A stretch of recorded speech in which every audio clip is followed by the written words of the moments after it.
Alors, je vais d'abord me présenter. Donc, bonjour à tous. Je m'appelle Cédric Sueur.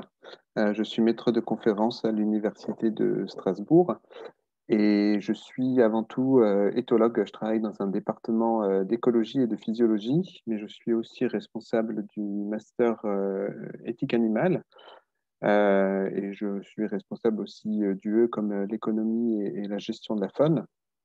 C'est pour ça que avec l'ensemble des travaux que j'ai réalisés, je me suis de plus en plus intéressé au concept de One Health et que du coup, je vais vous donner ce cours aujourd'hui. Voilà. Combien vous devez être à peu près connecté au total? Est-ce que vous le savez?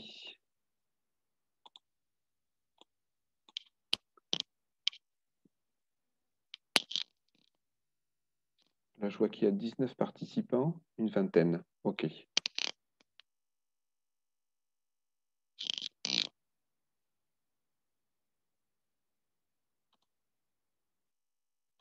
tranquillement.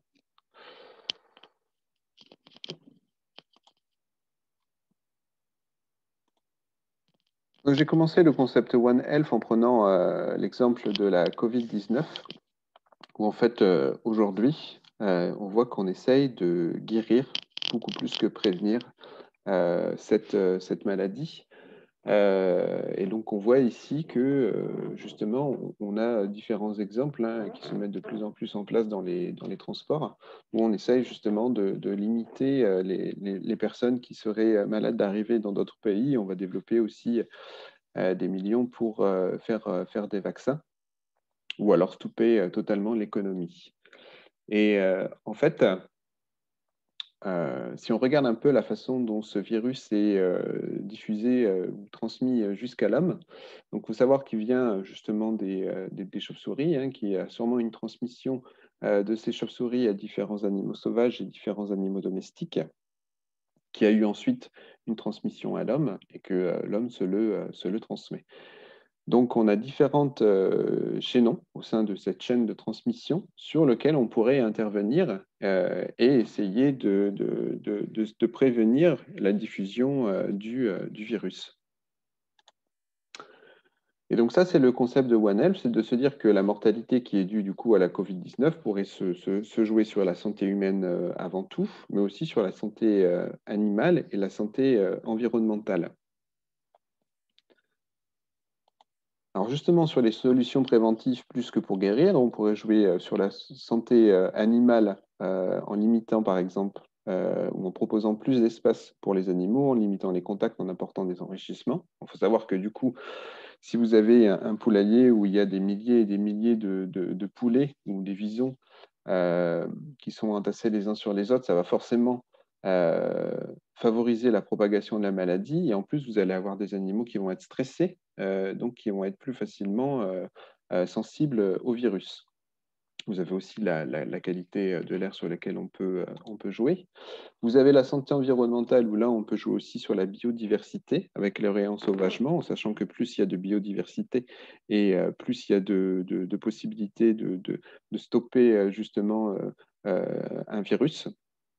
Il y a le trafic animal hein, également qui a probablement joué sur la diffusion de la maladie avec le marché de Wuhan. Et puis, il y a le changement climatique qui va faire que certaines espèces vont se rencontrer alors qu'elles ne se rencontraient pas forcément avant, et qui, du coup, va aussi favoriser la transmission et l'apparition de nouveaux virus.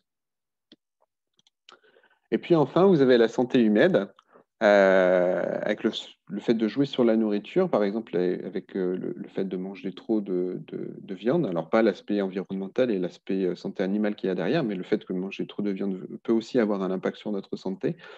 Le fait de manger de la viande qui n'est pas forcément de bonne qualité, des comportements à risque qui vont faire que vous allez être plus facile, qui vont être des facteurs de comorbidité comme le tabac, tout ce qui est facteur d'éducation et également la pollution.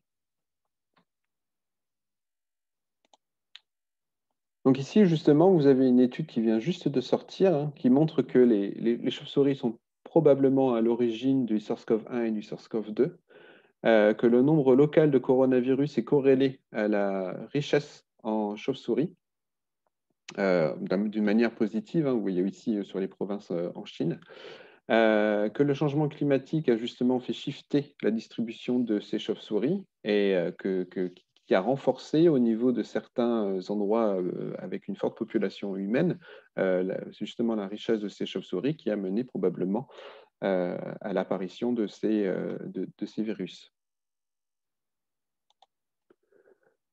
Donc, le concept de One Health, justement, vient de la rencontre de six différents domaines, la santé animale, la santé environnementale et la santé humaine. C'est l'idée que tout est connecté et qu'en jouant sur l'un, on peut jouer justement sur l'autre.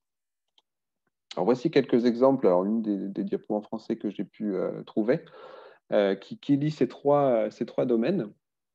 Avec 60% des maladies infectieuses humaines qui ont une origine animale, on va revenir sur chacun de ces exemples, justement. L'émergence de micro-organismes qui vont être résistants aux antibiotiques. 20% des pertes de la production animale sont liées aux maladies animales. 75% des espèces végétales cultivées ont besoin d'être pollinisées. Alors, s'il n'y a plus d'abeilles, il n'y a plus de pollinisation. La santé de l'environnement et les régimes alimentaires vont impacter la santé humaine. Les activités humaines entraînent une contamination de l'environnement par des substances toxiques. Et les maladies et ravageurs causeraient jusqu'à 40% de pertes vivières mondiales. Vous imaginez la perte et du coup le nombre de terres cultivées qui sont perdues. Et enfin, la déforestation qui accroît le risque d'exposition des humains et des élevages à nouveaux pathogènes. Alors forcément, l'un va jouer sur l'autre. Alors, avant de rentrer dans le vif du sujet, justement, on va essayer de définir chacune de ces trois dimensions. La santé humaine, c'est l'état physique, mental et social du bien-être dans lequel il va y avoir pas ou peu d'infirmités et de maladies. Alors, il faut savoir justement, quand on parle de santé, on n'est pas juste sur l'aspect physique, on est aussi sur l'aspect mental, qui peut avoir de fortes répercussions, et l'aspect social. Donc, on va avoir des facteurs constitutionnels qui vont être l'âge, le sexe et la génétique. Vous allez avoir ensuite le style de vie de l'individu qui va jouer, son réseau qui va jouer sur son style de vie. Par exemple, vous savez que le réseau social a une forte influence sur le fait que vous soyez obèse ou le fait que vous fumiez. Et ensuite, vous avez tout ce qui est facteurs socio-économiques, culturels et environnemental. La santé environnementale est justement une branche de la santé publique qui concerne tous les aspects au niveau de l'environnement naturel ou l'environnement bâti qui va influencer la santé humaine. Et du coup, on va avoir des sous-dimensions, des sous-domaines qui vont être la science environnementale, la médecine occupationnelle, donc tout ce qui est au niveau de la santé, la toxicologie, la santé du travail, la toxicologie ou l'épidémiologie. Donc ici, vous avez justement un graphe où vous voyez que vous avez la nature non humaine, les espaces verts, qui va jouer sur les services écosystémiques qu'on peut avoir. Donc, les services écosystémiques, ce sont les services qui viennent de l'écosystème qui vont être bénéfiques à l'homme. Et forcément, de ces services écosystémiques, on va avoir une justice environnementale, donc c'est le fait que chacun puisse bénéficier de ces services, une éthique environnementale, donc essayer de savoir comment justement on peut essayer de distribuer au mieux ces services. Et puis, vous allez avoir tous les bénéfices de la santé publique qui vont découler des systèmes des services écosystémiques, mais aussi de l'éthique et de la justice qu'on va avoir dans notre pays. Et de cette santé environnementale, on peut aussi parler de santé de la planète. Et en particulier, vous avez une approche qui s'appelle les approches des limites de la planète, qui va justement essayer de déterminer jusqu'à quelle limite l'homme peut aller avant qu'il y ait un souci, justement pour que la Terre ne puisse pas revenir à un certain état d'équilibre. Donc, on va parler de résilience. Alors ici, vous avez justement différents domaines au niveau planétaire qui peuvent jouer sur cette approche. Au niveau du changement climatique, par exemple, ici, on évalue qu'on est à peu près dans le jaune et qu'on peut encore avoir un certain retour, mais au niveau de la diversité génétique, par exemple, vous pouvez voir que justement, on est en train de perdre beaucoup de diversité génétique et ce sera impossible de retrouver cette diversité génétique, en tout cas pas avant des millions et des millions d'années. Il y a certaines certains domaines, certains concepts où on n'arrive pas encore à évaluer justement à quelle limite on est. Et puis justement, vous avez aussi le nitrogène ou le phosphore, où il y a de plus en plus de problèmes liés à la diffusion, en particulier par rapport aux engrais et à l'utilisation des élevages intensifs. Et enfin, vous avez la santé animale qui va se définir de la même manière que la santé humaine, donc vraiment un état de physique, mental et social de bien-être. Vous pouvez voir ici, c'est le schéma qu'on avait réalisé, que c'est quelque chose qui est assez complexe, qui va au niveau du stress, qu'on va pouvoir observer sur les animaux. On va partir de la cellule jusqu'au niveau physiologique, individuel, et ça va passer aussi par le réseau social. Et quand on va étudier les animaux et qu'on va chercher à étudier leur état de stress, il faut savoir qu'il va y avoir une chronologie de la douleur. Ça va d'abord impacter le comportement, ensuite la physiologie, ensuite la production, donc la croissance de l'individu ou sa production de lait, et ensuite directement sa santé. Donc quand on a un individu qui est en mauvaise santé, parce qu'il est dans des conditions qui sont inadéquates, c'est qu'on est au dernier stade et qu'on a déjà justement pas pu observer les autres concepts, le comportement, sa physiologie ou sa production, et qu'on a loupé quelque chose. Donc le comportement est avant tout quelque chose qu'il faut observer chez les animaux pour voir justement s'ils sont en bien-être. Alors justement, au niveau de ce comportement et au niveau du bien-être animal, on va évaluer 5 libertés qui a été définie justement par c'est le Well Farm, c'est l'Institut américain sur le bien-être des animaux. La première liberté, justement, c'est le fait de ne pas avoir faim ou avoir soif. La deuxième liberté, c'est le fait d'avoir un certain confort.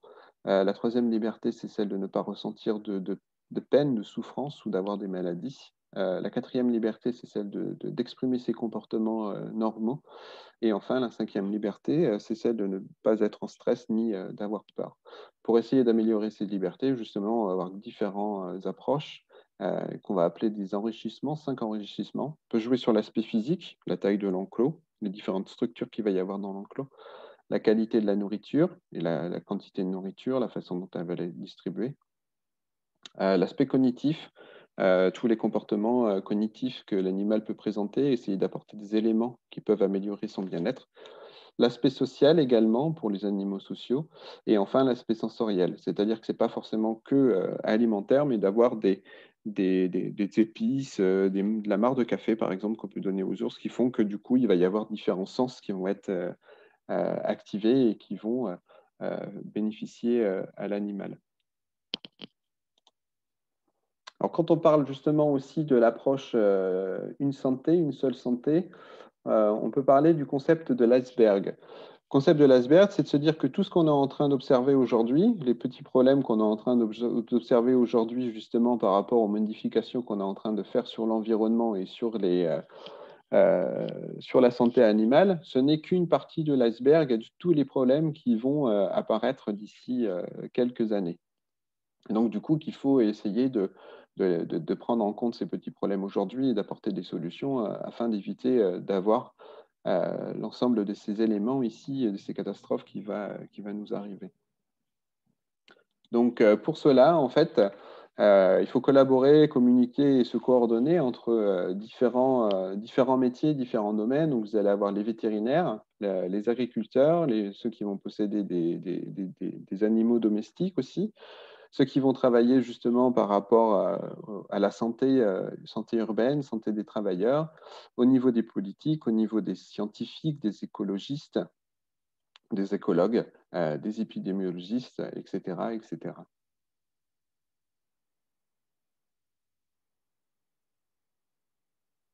Oui, je pourrais vous envoyer, je vois qu'il y a une question, je pourrais vous envoyer le diaporama, je l'enverrai à la secrétaire et à votre professeur pour qu'il puisse vous le donner.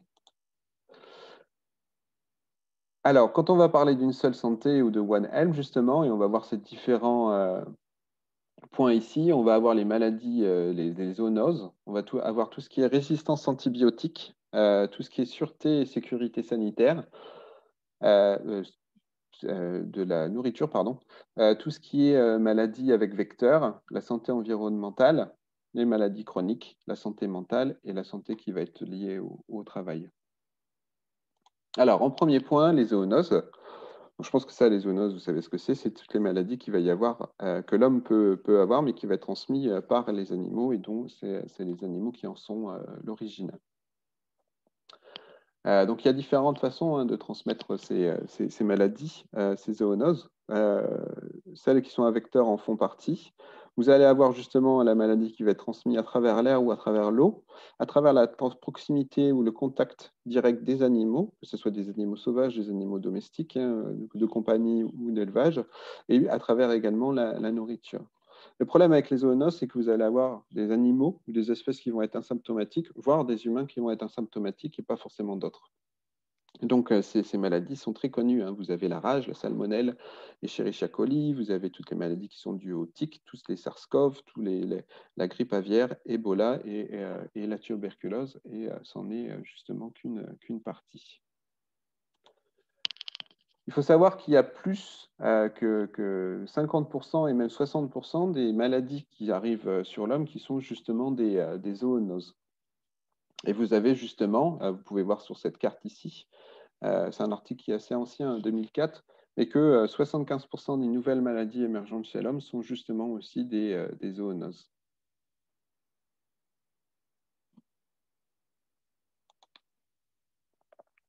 Alors, prenons l'exemple d'une de ces zoonoses, vous avez la brucellose. Donc, on en entend parler aussi en France, on va le voir ensuite, qui est une maladie très contagieuse, qui est transmise par du lait non pasteurisé ou par la viande qui n'est pas forcément cuite. Donc, vous allez l'avoir justement d'animaux sauvages qui vont transmettre ça à des animaux domestiques, et des animaux domestiques souvent qui vont le transmettre à l'homme. C'est aussi connu comme la fièvre de Malte ou la fièvre de Méditerranée. Donc ça, c'est un gros souci, par exemple, en Mongolie. Et il y a des bénéfices à la vaccination. Alors ici, vous avez justement un schéma qui montre ici le cycle de transmission au niveau des moutons, le cycle de transmission au niveau des vaches et le cycle de transmission au niveau de l'homme. On pourrait même remonter au-dessus et mettre le cycle de transmission au niveau des animaux sauvages. Et en fait, plus on intervient en amont, plus il est facile de réguler la maladie.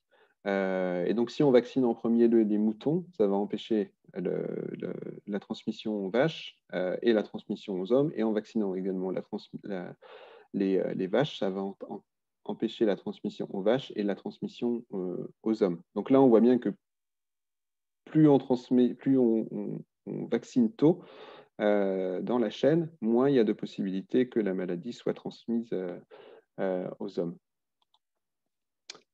Et donc ça, justement, ici, on peut voir le coût de l'intervention en dollars. Et puis après, ensuite, vous avez tous les bénéfices. Alors ça, ici, c'est la somme de ça. Et ici, c'est la somme de tout ça. Et vous pouvez voir que le bénéfice total est à peu près 3 fois supérieur au coût de l'intervention. Donc, ça vaut le coup de vacciner les animaux et les hommes de manière à ce que, justement, on puisse ne pas attraper la maladie et surtout qu'on n'ait pas à jeter le lait ou à jeter la viande qui soit contaminée. Alors, ce souci, on l'a aussi en France avec les bouquetins. Alors, je ne sais pas si vous allez entendre le son, j'espère.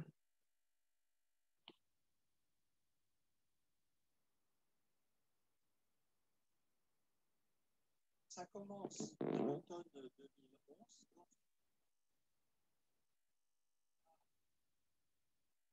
Est-ce que vous entendez le son?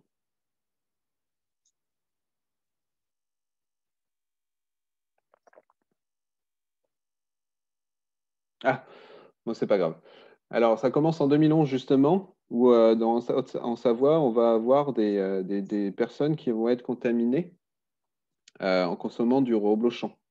Donc, avant, il n'y avait pas de cas de brucellose en France. Et donc, après, on découvre qu'il y a la brucellose dans un troupeau de vaches. Donc, on abat le troupeau de vaches et ensuite, on découvre justement que la brucellose vient des bouquetins qu'il y a dans les Alpes et qu'ils ont également la brucellose. Donc, en fait, l'idée, c'était de se dire, on va faire des abattages massifs de bouquetins. Le problème, c'est qu'on a beau essayer de dire que ce n'est pas efficace, le préfet essaie toujours d'abattre ces bouquetins, mais quand vous essayez d'abattre des bouquetins, quand vous essayez d'abattre des bouquetins, ce qui se passe, c'est que ces derniers ont peur et s'enfuient vers d'autres endroits dans les Alpes, où du coup, il y a un risque de transmission à d'autres bouquetins et à d'autres troupeaux de vaches. Donc en fait, en essayant d'abattre les bouquetins, vous diffusez beaucoup plus la maladie et en les stressant, vous faites aussi en sorte que la maladie va être beaucoup plus forte chez eux et donc va se développer beaucoup plus aussi sur les autres espèces qu'ils vont rencontrer.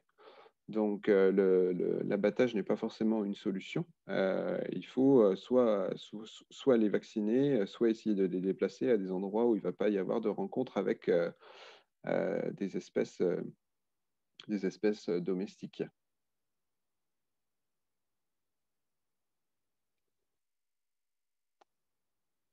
Donc ensuite, quand je vous donnerai le PowerPoint, vous pourrez regarder justement toute la vidéo. Alors, dans les zoonoses, vous avez aussi les maladies à vecteurs. Donc, les maladies à vecteurs, ce sont toutes les maladies qui vont être transmises par les mouches, les moustiques, les puces et puis les tiques. Il faut savoir des fois aussi que certaines maladies ont parfois plusieurs hôtes ou aussi plusieurs hôtes intermédiaires. Et que les maladies à vecteurs ne concernent pas simplement que les animaux, mais va concerner aussi les végétaux.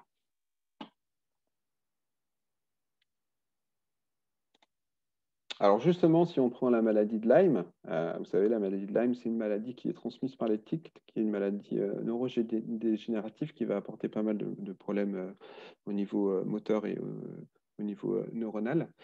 Et donc ici, vous avez justement les larves de tiques qui vont infecter en premier lieu tout ce qui est petits mammifères, rongeurs, et également des hôtes de dilution, c'est-à-dire que ces hôtes ne vont pas développer la maladie, ne vont pas transmettre la maladie. Donc un premier point intéressant, c'est que vous pouvez avoir, si vous avez une grande biodiversité, des hôtes de dilution qui font que du coup, ça empêche la propagation de la maladie.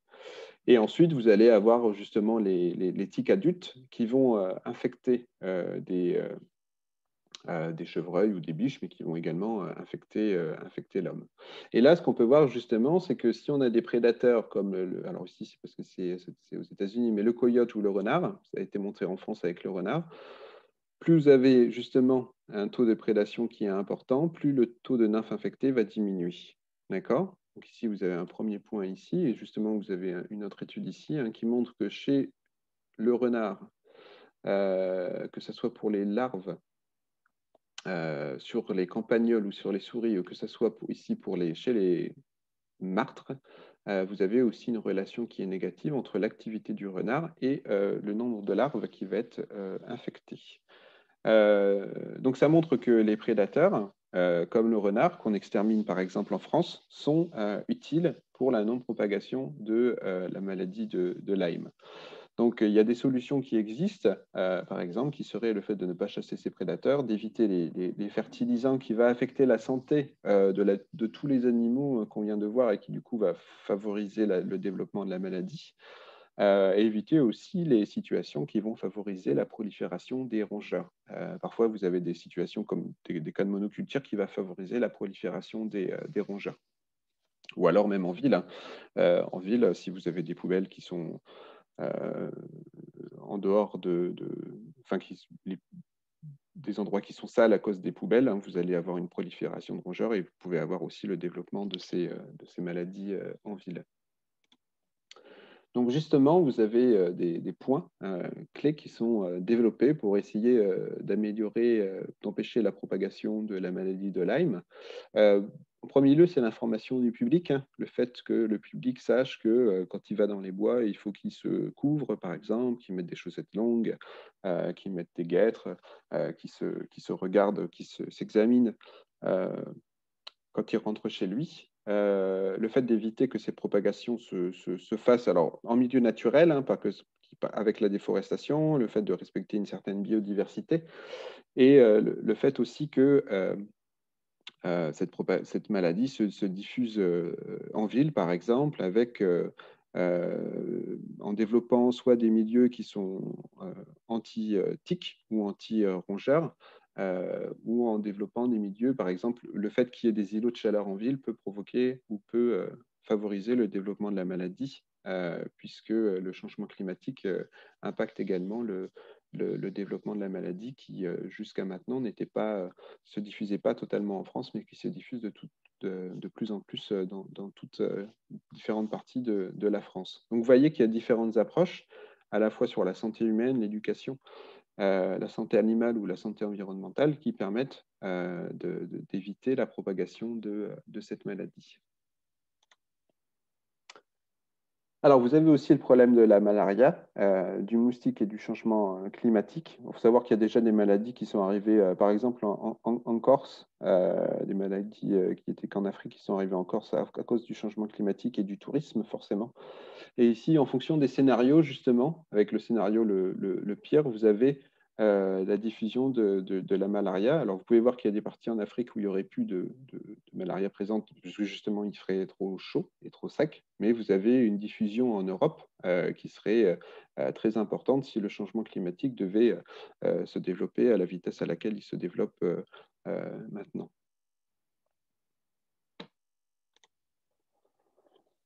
Alors, il y a beaucoup d'autres virus de maladies pour lesquelles on voit souvent des informations à la télé, hein, que ce soit le virus du Nil, le chikungunya, la dengue, le virus Zika, qui sont dus à des activités humaines, qui sont dus aussi aux moustiques qui vont affecter des nouveaux habitats de par le tourisme ou le changement climatique, et aussi notre façon de traiter l'environnement. Alors ça, justement, on va venir dessus. Alors, vous avez justement des solutions qui reprennent une iconographie qui est donnée par la World Health Organization et également par l'UNICEF, de manière à diminuer la propagation de ces maladies. Alors ici, vous avez des exemples pour la dengue et puis pour la maladie de Lyme. Jouer avant tout sur la bonne santé et le bien-être. Jouer sur l'éducation, comme je viens de vous parler, jouer forcément sur le fait d'avoir une eau qui soit saine et pas que les individus aient cherché de l'eau qui soit contaminée. Le fait de réduire les inégalités, puisque par exemple, si vous avez un pays qui n'a pas accès à l'eau potable et que ces gens vont chercher de l'eau qui est croupie, forcément, ils risquent d'être plus infectés. D'accord ? Donc, de développer aussi un système d'eau potable, un système de recyclage ou de prise en charge des déchets qui font que, du coup, on va avoir très peu de rongeurs qui vont être présents. Donc, là aussi, une consommation qui soit responsable, jouer sur l'action climatique et aussi la biodiversité, comme je viens de vous dire, et éviter qu'il y ait des espèces invasives qui contaminent nos pays. Donc, ici, c'est le même tableau hein, que ce que je viens de vous présenter, mais montré différemment.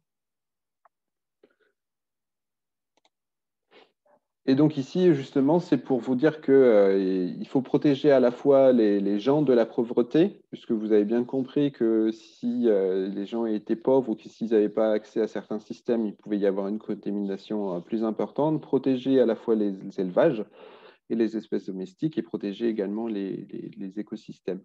Que le fort taux de croissance de la population, du coup, amène les gens à s'installer à des endroits où il peut y avoir ces maladies qui sont présentes et où il va y avoir un fort taux de déforestation et que le déséquilibre écologique par la perte de la biodiversité va justement favoriser ou donner des conditions qui vont favoriser justement c'est la prolifération de ces maladies à vecteurs. Donc, c'est aussi un tout. Hein. Si vous touchez un des paramètres, vous en touchez un autre. Et du coup, il faut essayer de trouver un équilibre qui permette d'éviter la propagation de ces maladies. Alors ici, j'ai voulu justement reprendre l'exemple dont on a entendu il y a peu de temps avec la réutilisation ou la réautorisation de l'utilisation des néocotinoïdes sur les betteraves pour la jaunisse des betteraves qui est donnée par par un puceron qui est sur ces betteraves. C'est quelque chose qu'on a entendu justement à la télé, hein, puisqu'on sait que les néocotinoïdes ont un impact important sur la biodiversité, en particulier sur les abeilles. Et il y a justement des solutions alternatives qui permettent de ne pas utiliser les néocotinoïdes et qui permettent aussi de ne pas favoriser le développement de cette jaunisse de la betterave.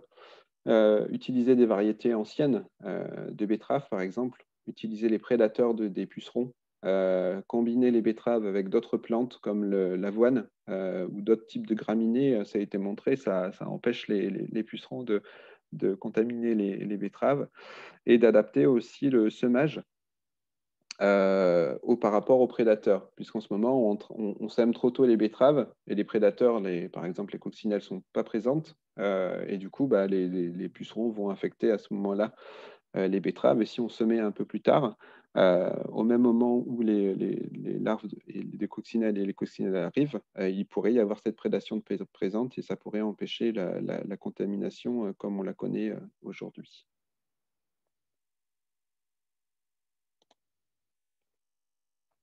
Alors, deuxième point dans le concept de One F, c'est la résistance antibiotique qui s'est développée depuis, alors je pense que vous savez plus que moi, peut-être une vingtaine, trentaine d'années, du fait de donner à tour de bras des antibiotiques aux gens dès qu'ils sont malades et surtout des antibiotiques aux animaux d'élevage dès qu'ils sont malades.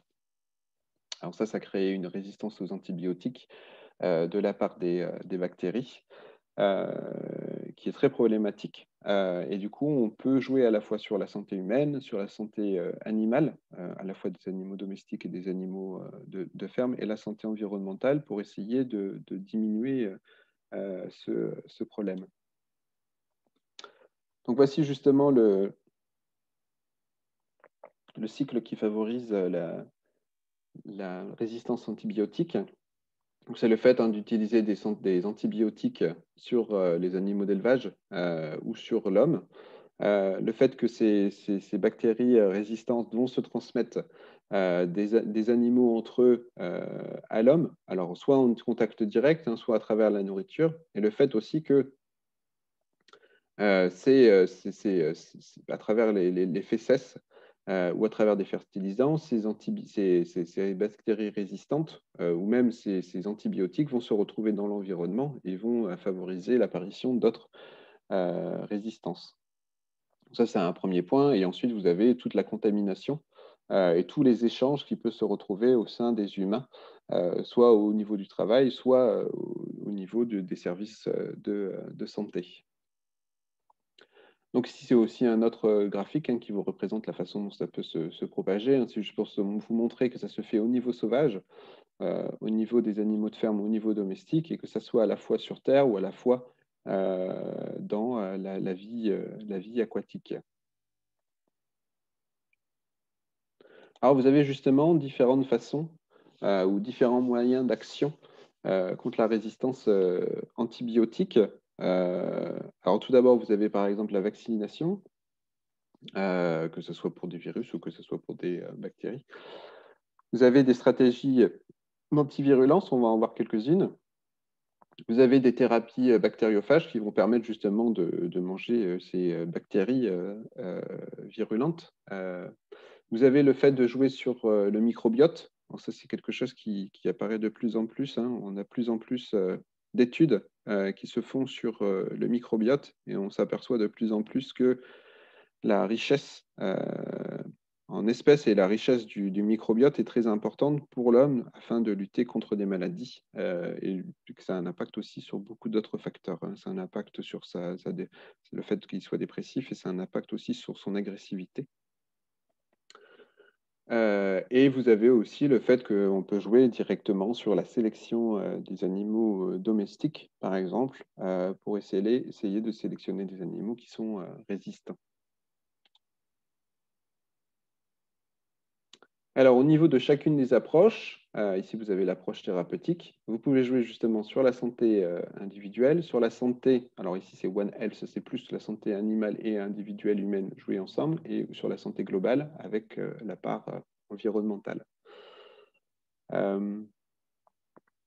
Donc ici, par exemple, vous avez le développement de nouveaux antibiotiques qui vont être plus ou moins spécifiques justement à ce qu'on veut faire et pas des antibiotiques qui sont très larges. Vous avez le fait de vacciner. Ici, vous avez le fait de vacciner aussi contre des pathogènes animaux, le fait de jouer sur des prédateurs bactériophages qui vont manger les bactéries. Le fait d'éduquer aussi les gens, que ce soit le médecin ou que ce soit la personne lambda hein, sur le fait qu'il ne faut pas utiliser des antibiotiques sans savoir quelle maladie c'est. La réduction de la sélection, de la pression de sélection antimicrobiale. Donc là, c'est pareil, hein, c'est essayer de jouer justement en identifiant la maladie précisément. Le fait de surveiller l'apparition des maladies et de voir le fait de communiquer entre les différents pays, comme essaye de le faire la World Health Organization. La réduction de la transmission justement de la résistance antimicrobiale ou antibactérielle. Alors ici, vous avez par exemple la surveillance, la vaccination, l'isolation des patients, la décontamination intestinale, développement de médicaments spécifiques, certaines préventions, la surveillance. Et également ici au niveau de Global Health, d'autres types de surveillance ou encore l'éducation. Et enfin, vous avez également la restauration de la population bactérienne qui est susceptible, qui va réagir aux antibiotiques. Donc, essayer de restaurer les bactéries originaires avant les changements par les antibiotiques. Donc là, ça demande justement d'étudier ces bactéries, de les préserver, de transférer des microbiomes d'un patient à un autre patient, alors du coup d'un patient sain à un patient qui est contaminé par des bactéries qui vont réagir, de faire des cocktails de phages qui vont permettre justement de manger les bactéries qui sont résistantes. Et au niveau global, vous avez la régulation des banques biologiques, bactériennes ou génétiques qui permettent justement d'empêcher le développement de ces bactéries résistantes.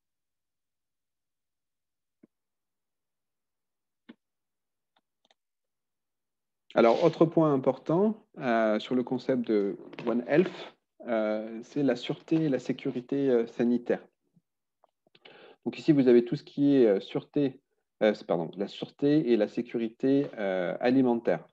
Donc là, vous avez tout ce qui est sûreté alimentaire et ici tout ce qui est sécurité alimentaire. Donc la sûreté, c'est par rapport à la production, par rapport au processus de fabrication, par rapport à la distribution, par rapport à la vente, par rapport à la façon dont cette nourriture est gardée à la maison. Et au niveau de la sécurité alimentaire, ça va être la disponibilité en nourriture, l'accès à la nourriture et cette stabilité. Et puis, vous avez justement le développement de la population, la pauvreté de la population qui va jouer aussi avec sur le changement climatique, la nutrition. Et ici, quand ça touche entre les deux, vous avez là, une vie en bonne santé.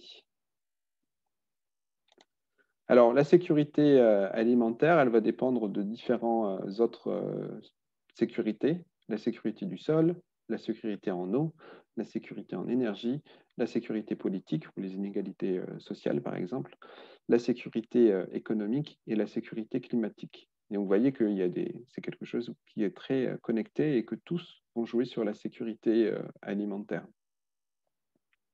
Et donc ici, on peut encore regarder point par point, ce qu'on va pouvoir voir ensuite, justement, quels sont les différents leviers d'action qu'on peut avoir pour assurer cette sécurité et cette sûreté alimentaire.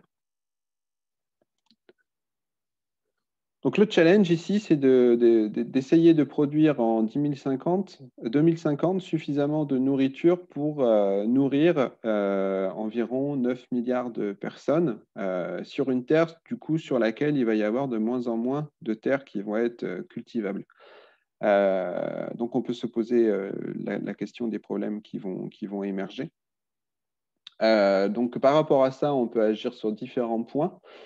Déjà, vous avez les sciences, hein, on peut essayer de jouer sur différentes sciences pour améliorer la sécurité alimentaire.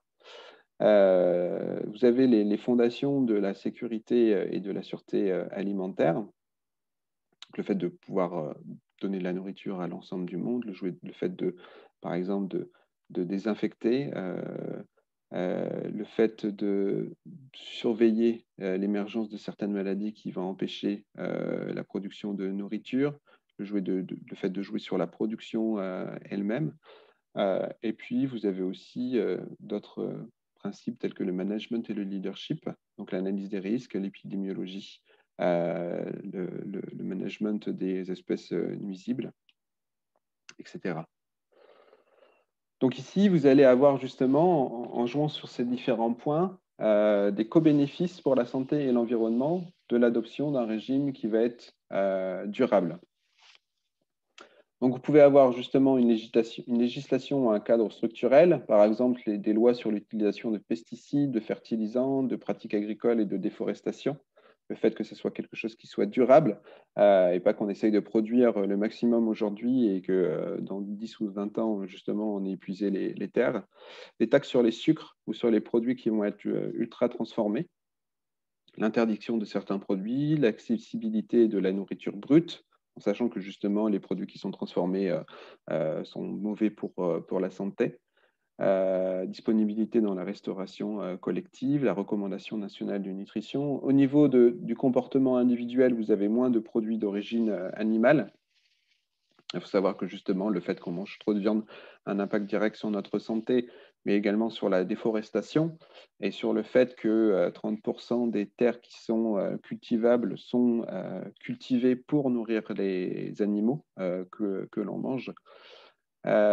Plus de céréales complètes, par exemple, et plus de légumes et de fruits. Et ça, si on joue simplement sur ces deux points-là, on va avoir des co-bénéfices sur la préservation de la biodiversité, moins de résidus de pesticides, moins d'émissions de gaz à effet de serre, respect des limites de la planète, moins de trophisation du fait de l'azote et du phosphore qui sont produits par les animaux, réduction de la pollution au plastique, réduction de l'apport calorique, donc moins d'obésité. On va voir après que l'obésité est également un problème. Moins d'acides gras saturés et hydrogénés, pardon, plus de fibres. Et ici, ça va jouer sur la morbidité et finalement sur la mortalité. Alors ici, vous avez aussi forcément des contextes socio-économiques, politiques, culturels et génétiques qui vont jouer sur ces aspects.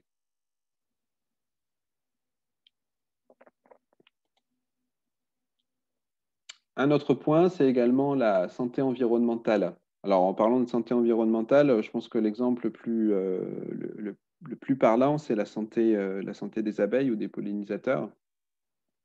Donc, si je vous montre un petit graphe avec la santé des pollinisateurs, vous avez un effet direct sur la production de nourriture ou la pollinisation des champs qui vont jouer justement sur les macros, les micronutriments qu'on va pouvoir avoir, sur la disponibilité en miel, par exemple, sur l'empreinte environnementale.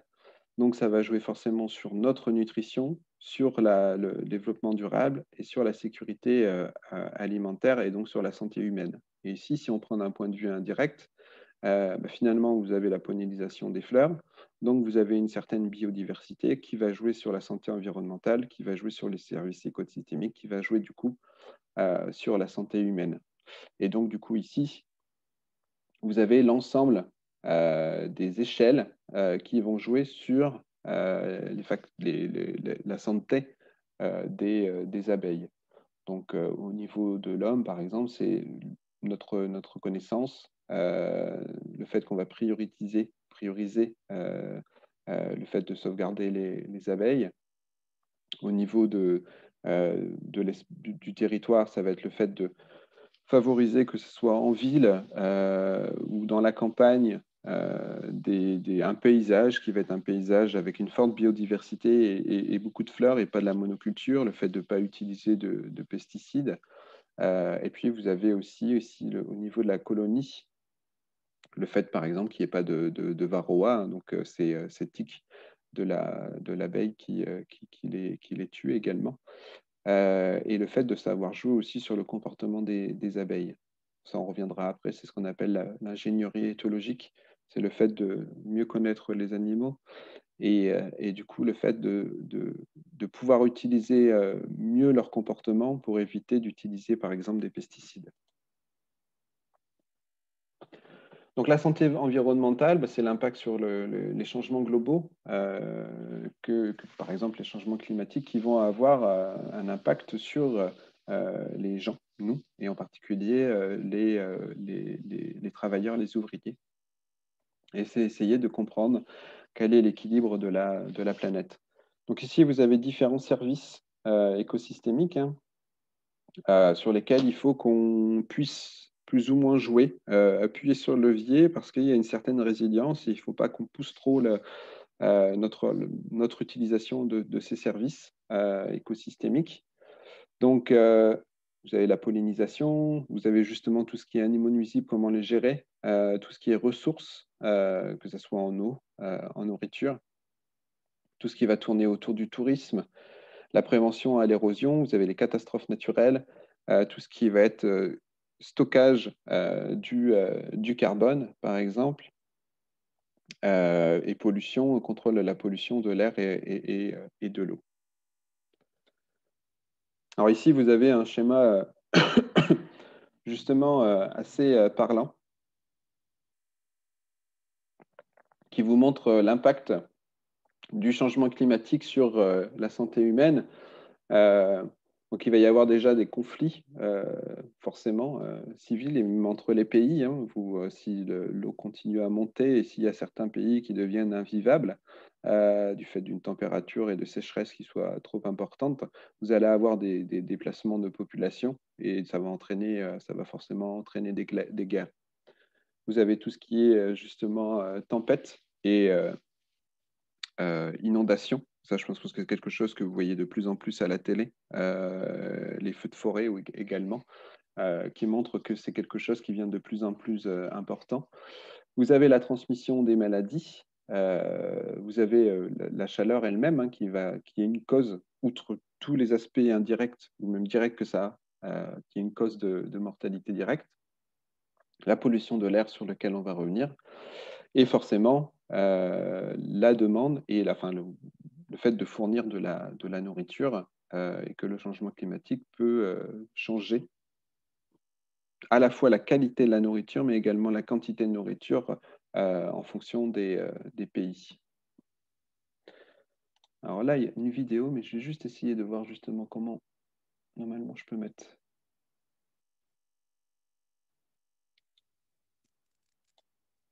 Est-ce que vous entendez là? Alors, qu'est-ce que l'eutrophisation? Alors, je vais juste revenir sur la question. L'eutrophisation, c'est le fait que les sols soient pollués par des éléments chimiques, en particulier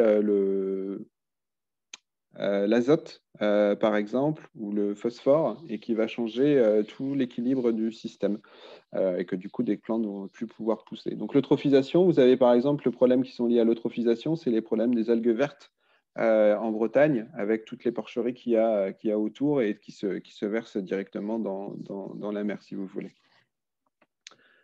Alors, est-ce que vous entendez le son là?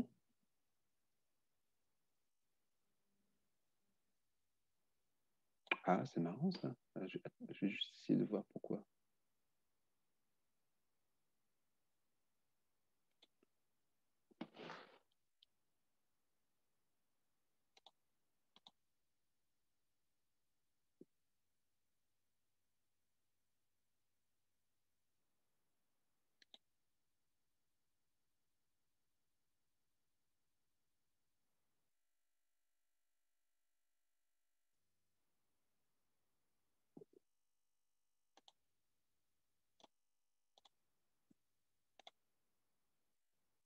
Et là? Non.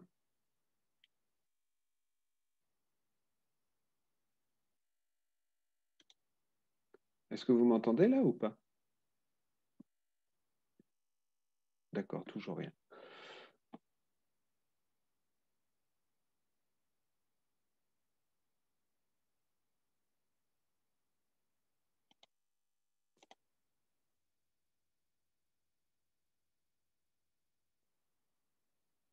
Ben, c'est pas grave, je vais vous parler également. Donc ici, c'est le fait de replanter de la mangrove à des endroits qui avaient été complètement déforestés par la mangrove et qui, du coup, a provoqué la salinisation des terres.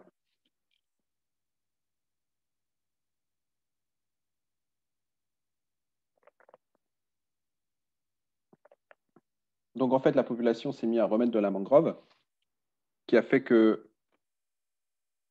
on a eu deux aspects. Le retour des poissons, parce que du coup, les poissons ont une meilleure qualité de l'eau qui est traitée, filtrée par la mangrove, mais peuvent également se reproduire au sein de la mangrove. Vous avez les oiseaux qui viennent nicher, les oiseaux qui vont déféquer dans l'eau, qui vont nourrir les poissons, etc. Donc là, on a tout le retour d'un écosystème. Vous avez les coquillages qui peuvent être mangés directement aussi par la population humaine.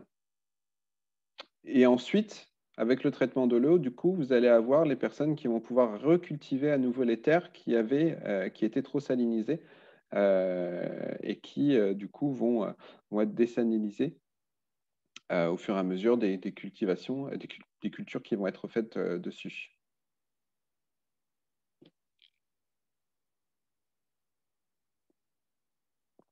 Donc ça, il faut savoir que les mangroves, hein, il y a des gros programmes qui sont faits d'ailleurs par le CNRS, hein, en particulier par exemple en Guyane ou dans d'autres pays, mais il y a d'autres instituts de recherche qui vont travailler dessus, qui vont...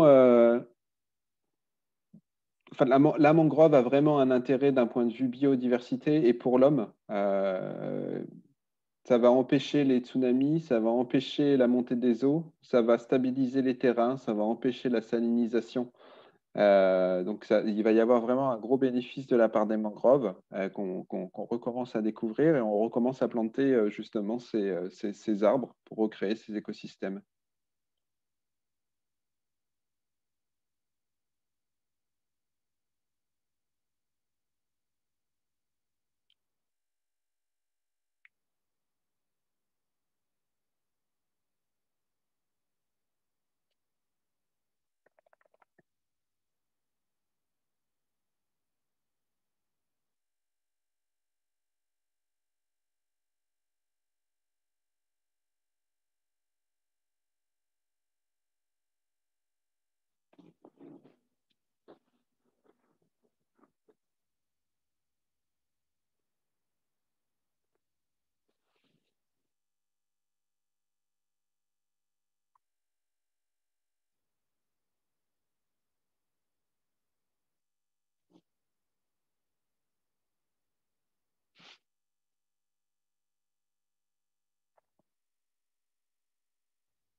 Alors le problème aussi, hein, c'est que avec la colonisation, les Occidentaux ont essayé d'apporter la façon dont ils cultivaient leurs terres ici, dans ces pays africains, et c'est quelque chose qui n'a pas du tout marché. Alors du coup, on doit redécouvrir la façon dont on doit cultiver les terres au sein de chaque pays, en fonction des conditions climatiques qui sont présentes. Ça, il faut forcément revenir aussi sur ce qu'on pensait être acquis.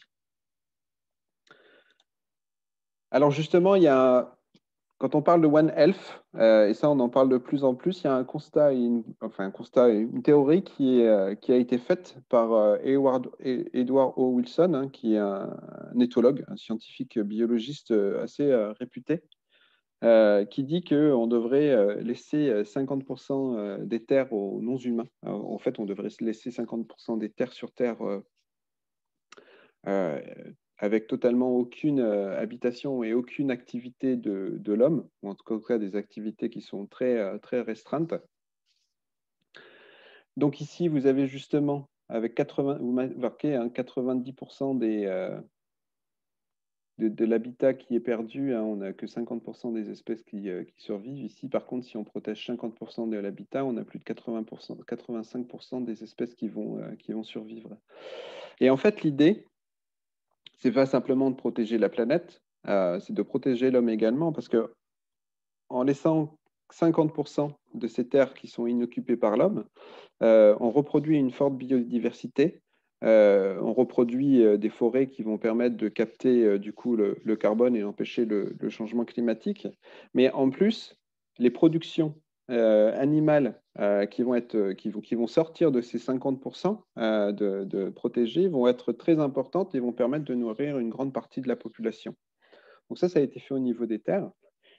Mais c'est quelque chose aussi qui a été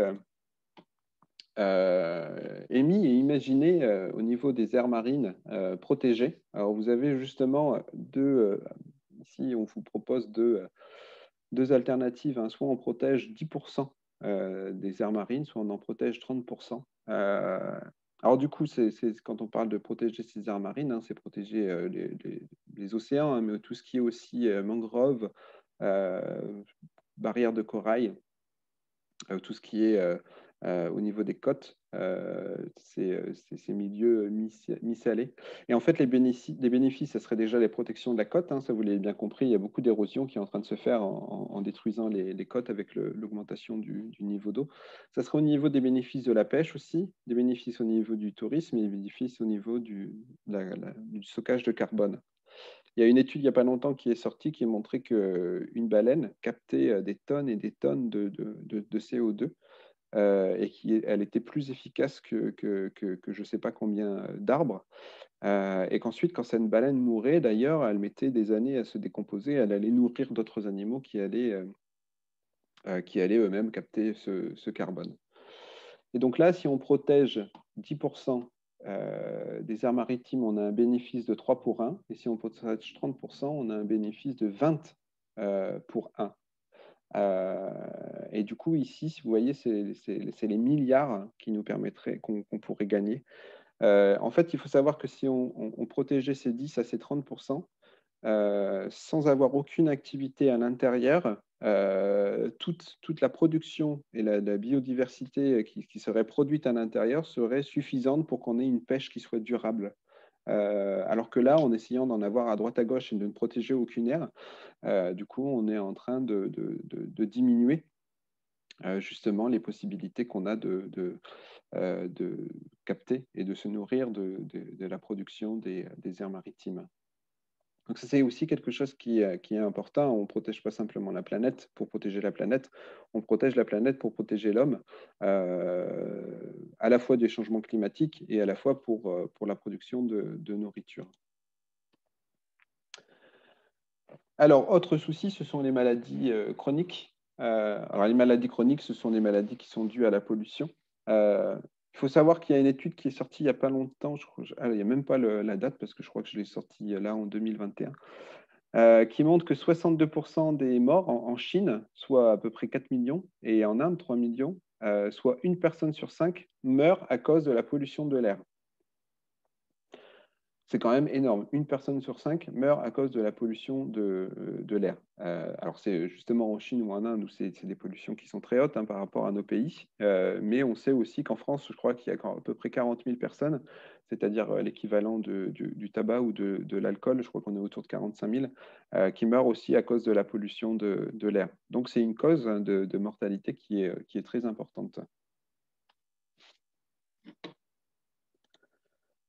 Autre problème, c'est l'obésité, qu'on considère aussi comme un problème général à One Health. Alors vous avez hein, les coûts financiers hein, du traitement de l'obésité. C'est quelque chose qu'on pourrait, hors problème génétique, hein, traiter l'obésité coûte très cher. En fait, les obèses ont des gros facteurs de comorbidité et de mortalité.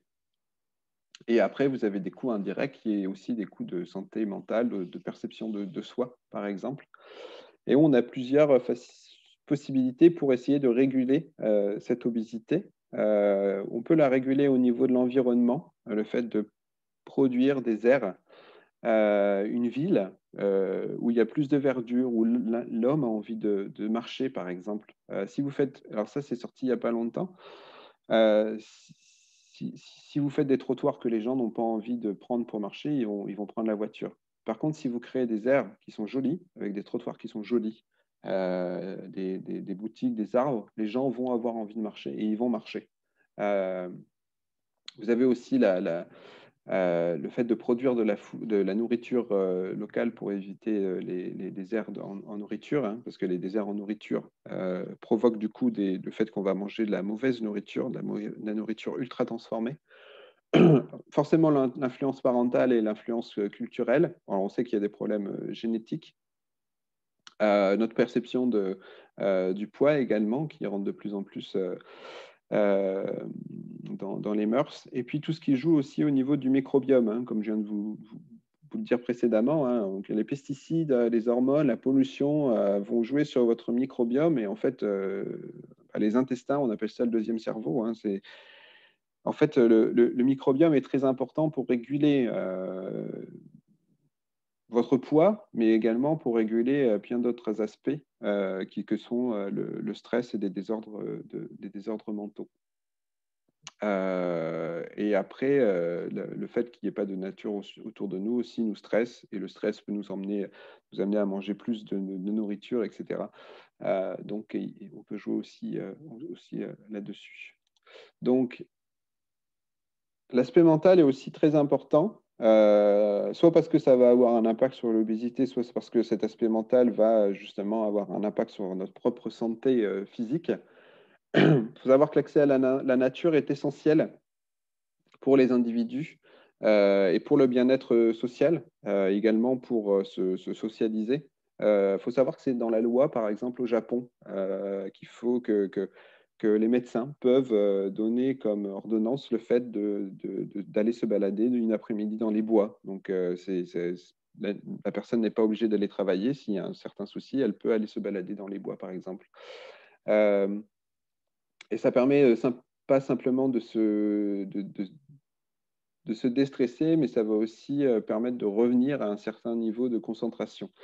Ou en plus du fait que cette nature, si elle est présente à la fois en ville ou à la fois autour de la ville, a tous ces aspects sur l'impact le changement climatique et la biodiversité, si vous voulez. Donc, c'est vraiment bénéfique. Donc ici, vous avez justement des courbes qui ont été faites hein, avec la concentration, le score de concentration par rapport au nombre d'habitats en verdure à des points spécifiques en ville.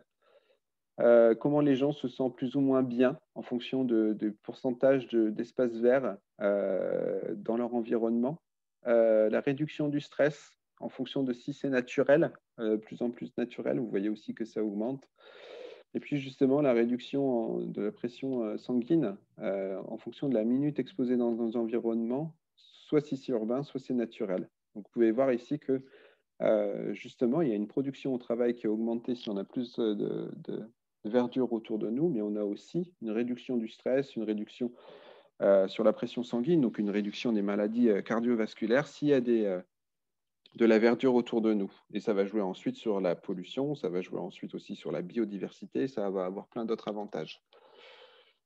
Donc, il faut réussir à construire des villes où on se sente bien.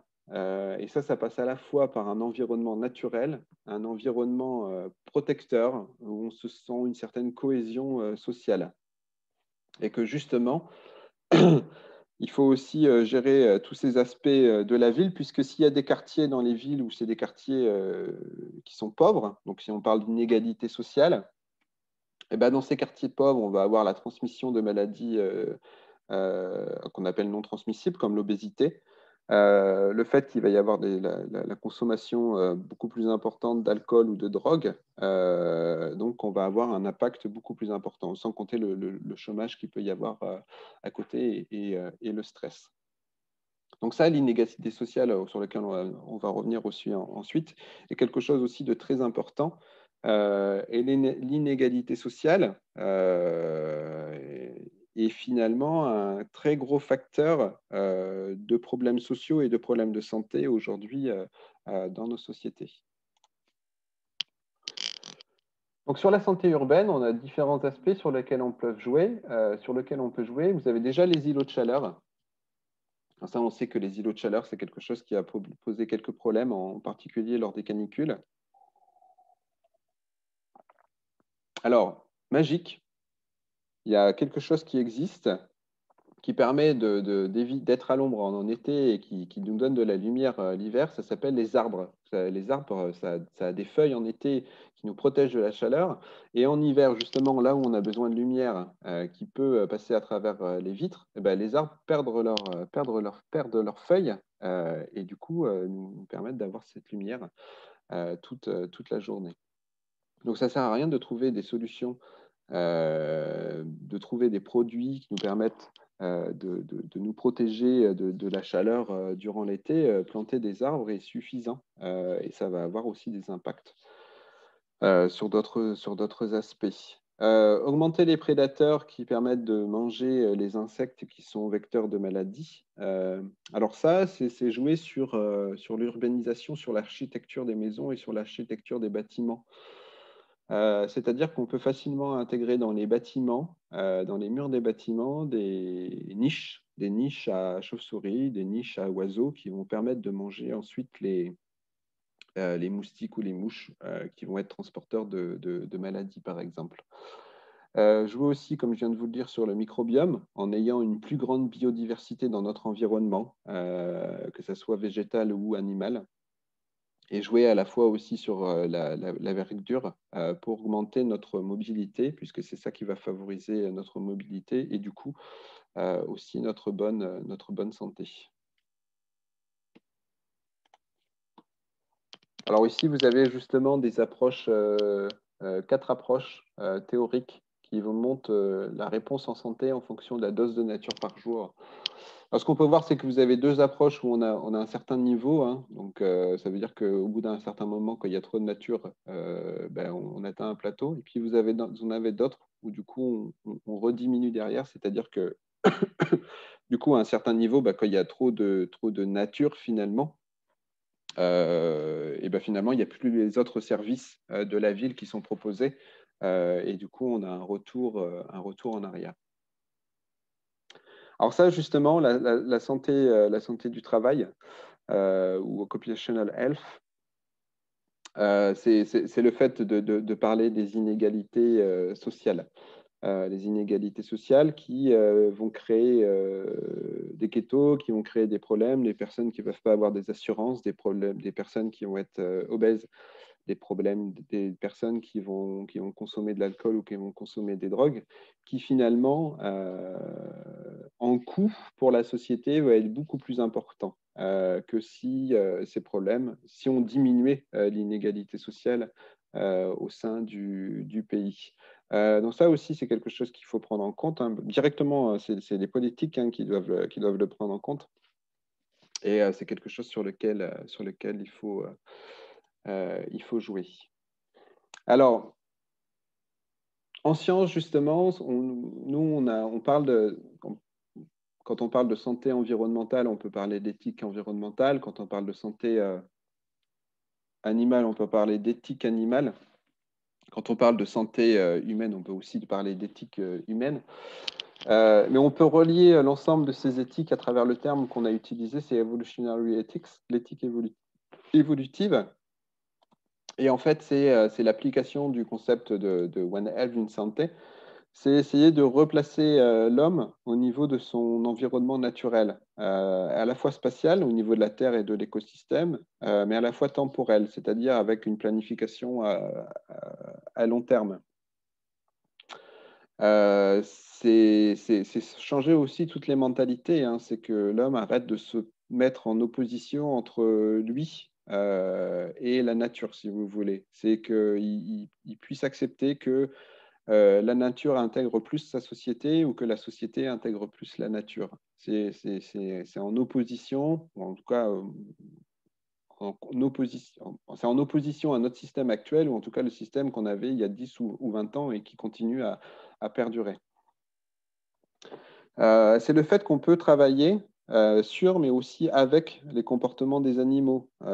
C'est-à-dire qu'aujourd'hui, on a beaucoup utilisé tout ce qui était chimique pour maîtriser notre environnement, alors qu'en fait, la nature, les espèces entre elles, les espèces végétales, les espèces animales, ont évolué depuis des millions d'années de manière à atteindre un équilibre écosystémique, écologique, et qu'il faut qu'on utilise ces collaborations, ces compétitions, ces relations trophiques entre les espèces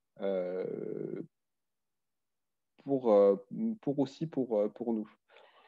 Alors, c'est passé du biomimétisme à ce qu'on appelle la bioutilisation finalement, et c'est parler aussi d'ingénierie éthologique. Ça, c'est ce que je vous ai dit, hein, c'est d'essayer de revoir tout l'environnement ou l'animal comme un capital. Par exemple, aujourd'hui, on va considérer l'animal simplement comme un capital matériel pour nous fournir de la nourriture ou pour nous fournir des vêtements. On sait que l'animal peut être aussi un capital naturel, mais on a du mal à le concevoir, hein. Il nous sert, il y a des services écosystémiques. Mais c'est vrai que quand on parle de l'animal, on ne va pas forcément à chaque fois le replacer avec ses services écosystémiques. On sait que l'animal est un capital social, mais c'est pareil, on ne l'intègre pas assez, ce capital social, pour l'animal et dans notre relation avec l'animal. Alors, il va aider d'un point de vue psychologique ou aider aussi d'un point de vue physique, hein, si on parle des chiens de travail, des chiens d'aveugle.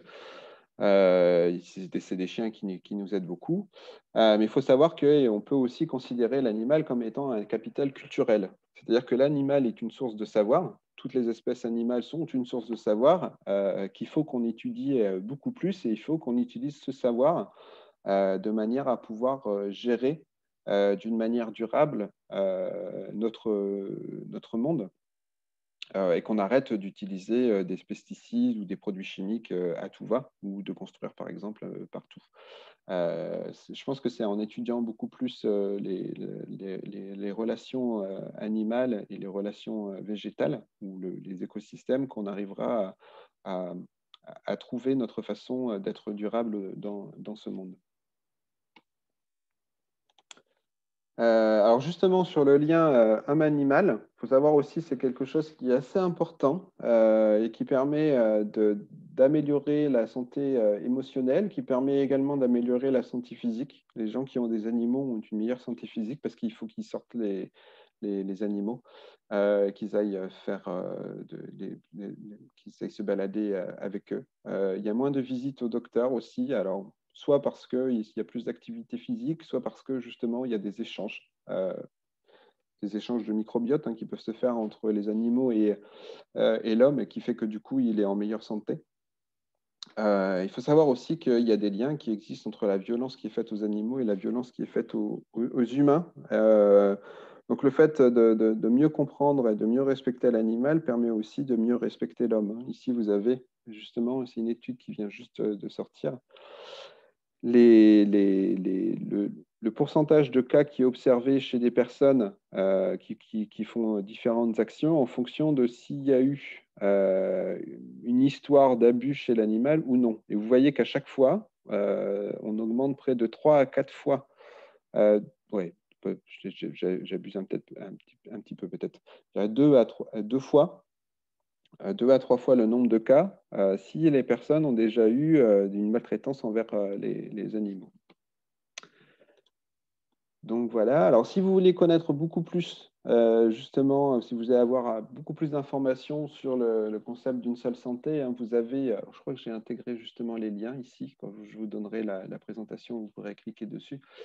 Vous avez justement différentes organisations qui travaillent sur le concept de One Health, la One Health Commission, alors la World Health Organization, et en France, vous avez l'ANSES.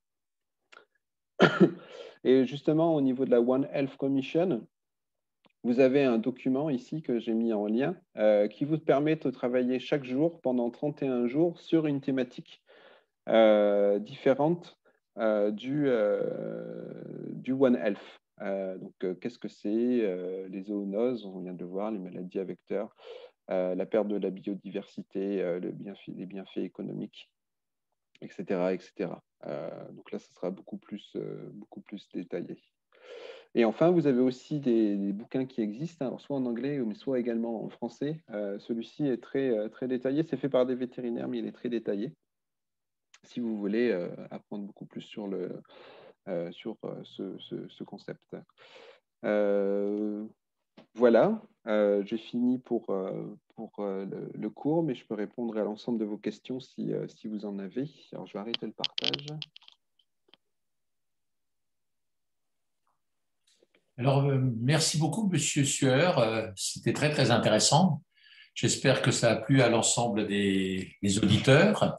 Il y avait pour vous une question qui concerne l'eutrophisation. Donc, c'était la première chose, je pense, qu'il faudrait répondre, peut-être à l'une d'entre vous.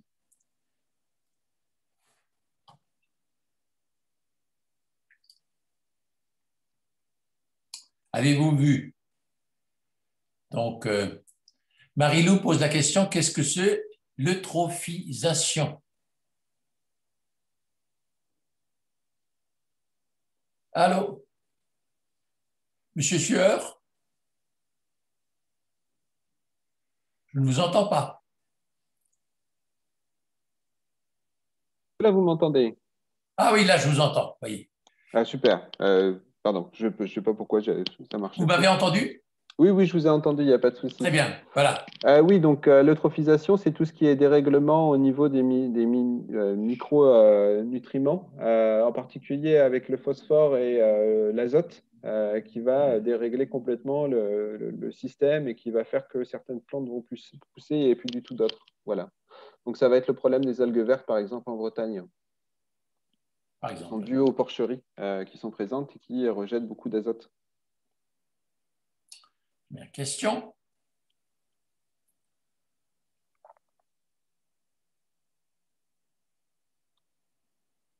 Alors moi, j'ai une question pour vous, puisque vous avez fait une introduction sur le Covid. Oui. Qu'est-ce qu'on a comme argument actuellement? Vous avez certainement revu un peu la question, parce qu'il était toujours un petit peu ce comportement des autorités chinoises par rapport aux enquêtes qui sont menées et au premier cas de Covid-19 où on ne sait pas très bien, on ne sait pas très bien si c'est le lien entre la chauve-souris, le pangolin, des animaux qui auraient été importés en Chine frauduleusement d'une partie de la péninsule indo-chinoise. Qu'est-ce que vous avez lu, qu'est-ce que vous avez vu sur cette histoire? C'est vrai qu'ils disaient au début que c'était le pangolin, et après ils sont revenus sur la chauve-souris. Il semblerait que par rapport aux autres coronavirus qui ont été trouvés d'un point de vue génétique, ce soit plus un... Parce il y a beaucoup de coronavirus qui sont présents chez les chauves-souris. Ce coronavirus soit quelque chose qui vienne des chauves-souris. Alors après, comment ça s'est transmis? Je sais qu'il y avait cette histoire sur le marché de Wuhan. C'est probablement le fait de consommer de la nourriture qui était, qu'on appelle de la viande de brousse ou de la nourriture d'animaux sauvages.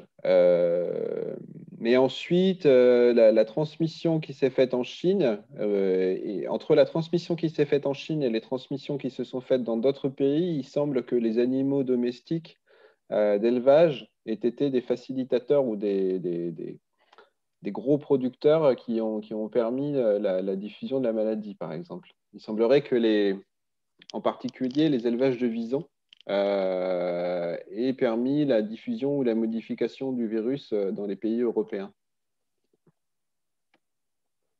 Donc c'est vraiment tout cet aspect-là qu'il faut prendre en compte, hein. Le fait qu'on élève les visons, par exemple, dans des conditions qui sont pas terribles, qui les stressent, et le fait qu'ils soient en proximité, pour lesquels ils ne se retrouveraient pas dans la nature, c'est des incubateurs. Ça favorise la transmission entre les différents visons et ça favorise la possibilité qu'il y ait des variants qui existent. Donc ça, c'est sûr que tous les scientifiques sont d'accord pour le dire. Si on continue à, par exemple, élever dans ces mêmes conditions les animaux ou avoir le même trafic d'animaux qu'on est en train d'avoir, des pandémies comme on vient d'avoir, comme on a actuellement avec le coronavirus, on pourra en avoir une tous les 10 ans. Ouais.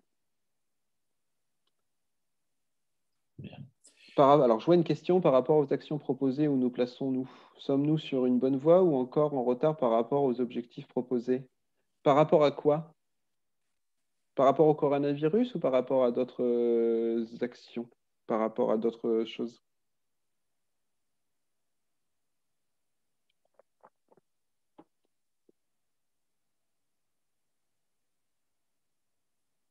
Aux actions de One Health, non, on en est très loin. En fait, on essaye de guérir plutôt que de prévenir. C'est ce que je viens de dire depuis le début.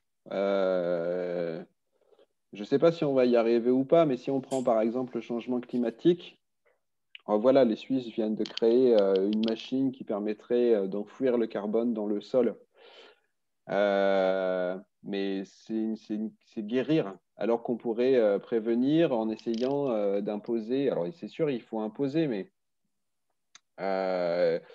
et même pas forcément, mais en essayant de diminuer notre consommation de viande ou de diminuer notre utilisation de la voiture, par exemple. Je pense que les gens sont capables d'apprendre, hein. Ils ont pris, le gouvernement a pris des 150 citoyens dans la population qui connaissait rien sur l'environnement et qui connaissait rien au changement climatique. Au bout de quelques mois, ils étaient tous presque d'accord avec les uns et les autres qu'il fallait changer les choses. Et c'est le gouvernement là qui n'a pas suivi. Donc, mais ce que je veux dire, c'est que l'éducation est aussi quelque chose qui est important. L'éducation fait partie du système de One Health. Si on n'éduque pas les gens ne savent pas et ne se rendent pas compte de la gravité de la situation dans laquelle on est. Là, c'est le concept de l'iceberg, hein. Les petites choses qu'on est en train de voir, le Covid-19, les inondations, les sécheresses, les feux, tous ces problèmes-là qu'on rencontre de plus en plus, presque parfois d'année en année, c'est quelque chose qui est dû à l'impact qu'on a sur notre environnement et sur les animaux. Et on a beau le dire à la télé, c'est pas de l'éducation. Il n'y a pas de retour. La télé, c'est pas éduquer. L'éducation, c'est vraiment être en face de quelqu'un avec qui on peut discuter, avec qui on peut échanger. Et c'est ça qu'il faut.